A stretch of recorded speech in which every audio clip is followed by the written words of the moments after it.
आज की यह रात कोई आम रात नहीं, यह वो मुबारक रात है जब जमीन और आसमान के बीच का फासला मिट गया, जब एक इंसान को अल्लाह ताला ने अपने करीब बुलाया और जब पूरी इंसानियत को नमाज जैसा तोहफा मिला। इस रात को कहा जाता है लैलतुल मिराज। इस्लामी इतिहास के मुताबिक यह वाकया उस दौर में हुआ जब नबी करीम हजरत मोहम्मद सल्लल्लाहु अलैहि वसल्लम अपनी जिंदगी के सबसे मुश्किल दौर से गुजर रहे थे। हजरत खदीजा रजी वास का इंतकाल हो चुका था। चाचा अब्बू तालिब भी दुनिया से जा चुके थे और ताइफ में लोगों ने आप सल्लल्लाहु अलैहि वसल्लम को पत्थर मारकर जख्मी कर दिया था। दुख, तकलीफ और तन्हाई हर तरफ थी। ऐसे ही हालात में अल्लाह ताला ने अपने महबूब को तसल्ली देने और इज्जत देने के लिए एक अजीम सफर पर बुलाया। एक रात मक्का में खाना ए काबा के पास फरिश्ता जिब्रील आसा हाजिर हुए और नबी को बुराक नामी नूरानी सवारी पर बैठाया। यह सफर कहलाया इजरा, जहां मक्का से यरूशलेम की मस्जिद अल अक्सा तक चंद लम्हों में पहुंचाया गया।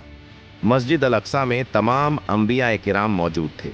हजरत आदम, नूह, इब्राहिम, मूसा, ईसा, आसस और नबी ने सबकी इमामत कर नमाज पढ़ाई। ये इशारा था कि आप तमाम नबियों के सरदार हैं। इसके बाद शुरू हुआ मिराज, यानी आसमानों का सफर।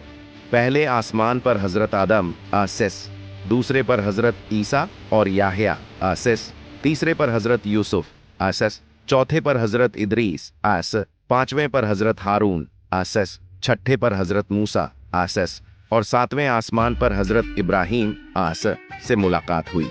फिर नबी उस मकाम तक पहुंचे जहां फरिश्ता जिब्रील आसद भी आगे नहीं बढ़ सके, सिदरतुल मुंतहा। यहीं अल्लाह ताला ने अपने महबूब से बिलावास्ता बात की। यहीं पूरी उम्मत को सबसे बड़ा तोहफा मिला, नमाज।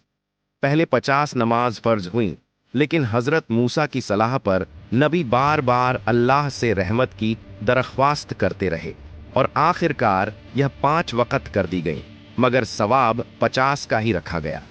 सुबह जब नबी ने यह वाकया लोगों को बताया तो कई लोगों ने इनकार कर दिया, लेकिन हजरत अबू बकर रज़िमास ने फौरन कहा, अगर यह बात मोहम्मद ने कही है तो बिल्कुल सच है। इसी वजह से उन्हें सिद्दीक कहा गया। तो सवाल उठता है, लैलतुल मिराज क्यों मनाई जाती है? यह रात हमें याद दिलाती है कि मुसीबत के बाद राहत जरूर आती है। नमाज सिर्फ इबादत नहीं, बल्कि अल्लाह से सीधा रिश्ता है और अल्लाह अपने बंदों को कभी अकेला नहीं छोड़ता। लैलतुल मिराज हमें सब्र, यकीन और इबादत का पैगाम देती है। इसी वजह से मुसलमान इस रात को नमाज, दुआ, तौबा और अल्लाह की याद में गुजारते हैं। अगर आपको यह कहानी पसंद आई हो तो वीडियो को लाइक करें, चैनल को सब्सक्राइब करें और इस पैगाम को ज़्यादा से ज़्यादा लोगों तक पहुंचाएं। अल्लाह हम सबको नमाज का कायम करने वाला बनाए। आमीन।